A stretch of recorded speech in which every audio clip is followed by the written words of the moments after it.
Name, jurisdiction. Okay. Bridgette Gransden, Midland County, Michigan. Do you want me to look at you, Alan? Yes. Okay. Ready? Okay. Okay. So, what moment made you decide that you wanted to be in the local government management profession? Well, I can tell you I did not take the traditional path to local government. I was a CPA for a few years, did a lot of auditing of local governments and school districts, and the local finance director's position opened.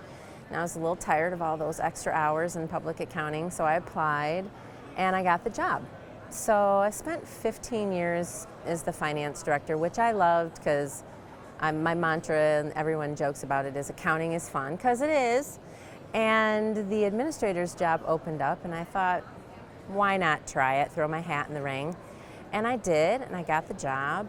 And I think it was probably about a year and a half after that I was coming back from a meeting, a very contentious project, a lot of stakeholders, and I felt really good about my role in that meeting. And as I was walking back into the building, I was actually talking to myself, and I thought, you know what? You were meant to do this. Like, I found my passion in local government. Who knew? So I think that was probably the moment that I thought, this is what I was meant to be doing. That's great. Yeah. That's a really, really good story. Thanks. So now you've obviously been in the role for a while. Right.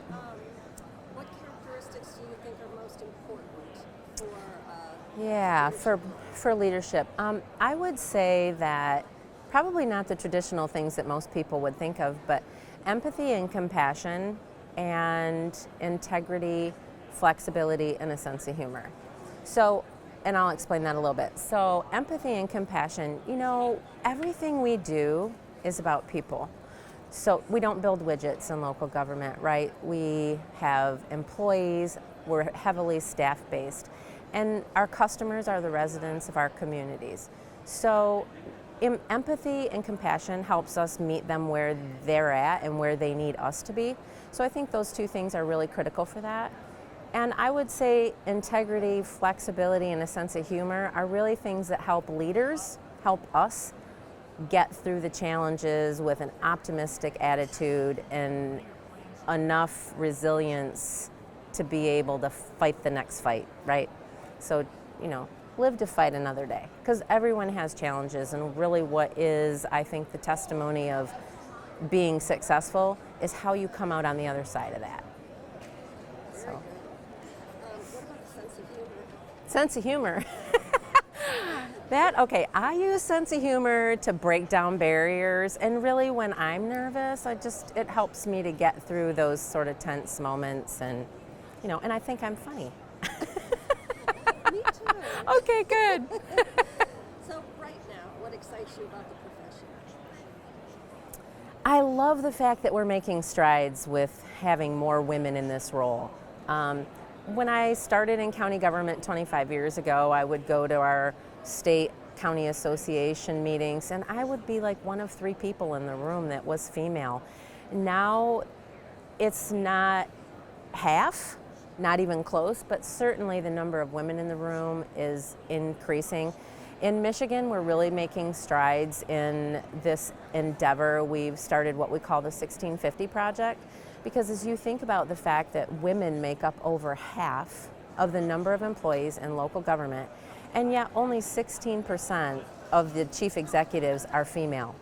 That's not a great percentage. The accountant in me wants to see those statistics go up.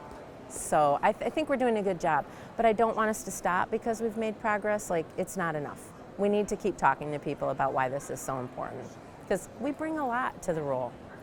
Very good. Yeah. So now, what do you believe are the most important issues? What kind of answers the same question? Yeah, you can skip to something else. I got others. Okay, so what has been the most valuable aspect of your ICMA membership? I think that particularly because we're a smaller local unit of government, not as small as some, but the Midland community is about 84,000 in population. So relative to places like Nashville, we're small. Our budgets are smaller, and I think that we don't always have the resources to invest in all of the extra training that I think I'm really blessed to be able to get from my ICMA membership. And I'm able to share a lot of that training with my staff. For example, this conference, being able to purchase the virtual conference in the past has allowed me to take that back and have lunch and learns with my management and leadership teams and really be able to share those experiences with them. I think there's also a network of people that I didn't have the benefit of knowing before, and I've been able to reach out to them and say, hey, just kicking this around, what is it that you do in this area? And not everybody has an answer, but there have been lots of times where I've thought, wow, I don't have to reinvent the wheel here, right? Because I have so many people I can reach out to. That's great. Very, very good answer. Good. Okay, so these questions are the ones for ICMA-RC. Yeah, sure. They put together some, I saw what they put together. It's just sort of, it's more to help their staff, I think, understand like who they're. Oh, got it. Yeah. Okay, no problem. What is the biggest challenge counties are facing today?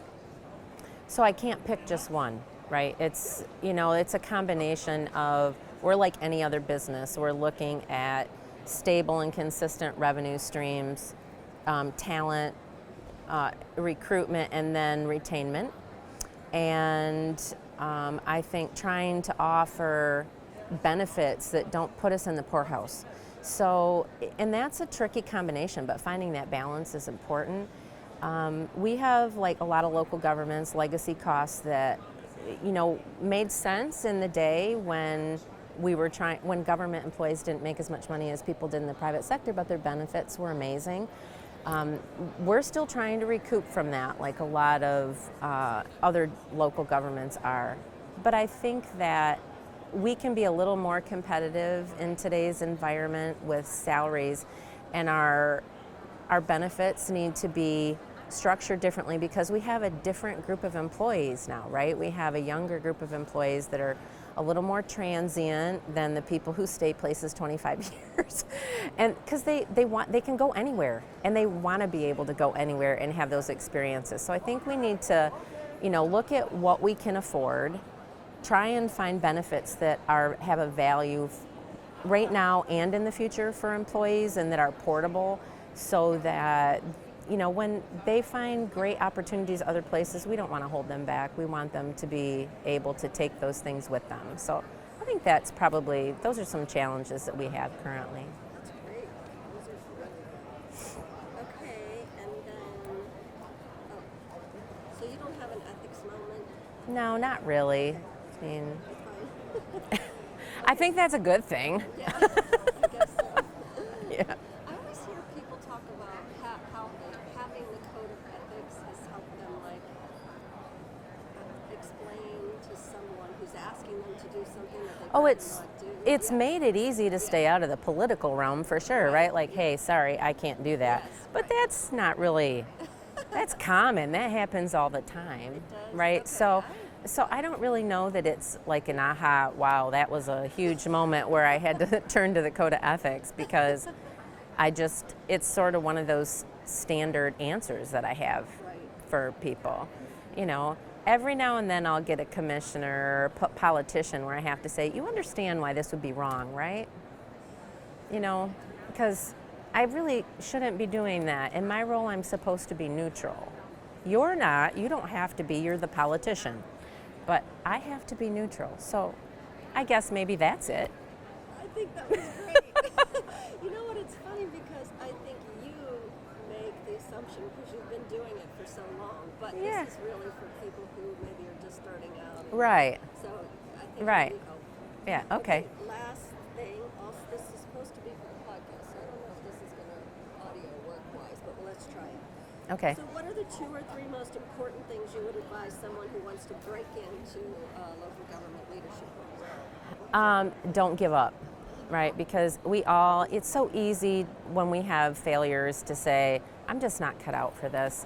And that's just so not true. I still have failures. I've been doing this a long time, and the key is learning from them and how you bounce back, right? Are you building up that grit and resilience enough to be able to say, okay, had to be a learning moment here. What was it? How can I do this different next time and get back up on the horse?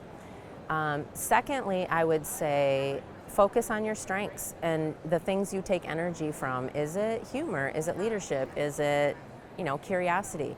Whatever those things are, really try and hone in on those and help you be successful. Instead of, there's so much, it's easy to have negative self-talk, right? And there are plenty of people out there ready to be your critics. So don't do that to yourself. Stay away from that.